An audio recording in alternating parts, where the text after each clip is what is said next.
Allergies అనేది జనరల్గా దేనికి రావచ్చు అంటే only 3-4 types of items, food ఐటమ్స్కి. ఒకటి నట్స్, పీనట్స్కి, వాల్నట్స్కి అలర్జీస్ రావచ్చు. నంబర్ 2, 1 year అప్పుడు 1 yearకి మనం కౌస్ మిల్క్ స్టార్ట్ చేస్తే సమ్ చిల్డ్రన్కి కౌస్ మిల్క్కి అలర్జీ రావచ్చు. అది అప్పుడైనా తెలుస్తుంది. సమ్ చిల్డ్రన్కి తల్లిపాలు తాపించిన ఫేస్లో కూడా మదర్ కౌ మిల్క్ తీసుకుంటే కూడా, మదర్స్ మిల్క్ తాగుతారు కదా, దానికి కూడా బేబీస్ రియాక్ట్ అవ్వచ్చు.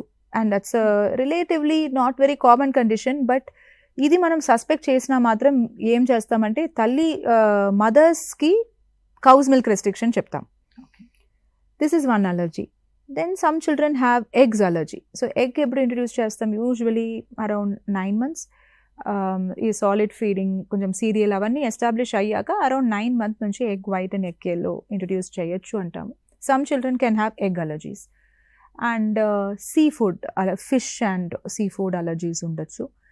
అండ్ అలాగే వీట్కి హైపర్ సెన్సిటివ్గా ఉన్న చిల్డ్రన్, అంటే గ్లూటెన్ హైపర్ సెన్సిటివిటీ అంటాము, సీలియాక్ డిసీజ్ అంటాము. సమ్ చిల్డ్రన్కి వీట్, చపాతీ, వీట్ నుంచి చేసే ఐటమ్స్, దీనికి అలర్జీస్ ఉంటాయి. సో వాళ్ళకి వీట్ ఇంట్రడ్యూస్ చేస్తే they can either have diarrhoeas, they can have poor growth, very foul smelling stools, ఇలాంటి సిమ్టమ్స్ ఉండొచ్చు.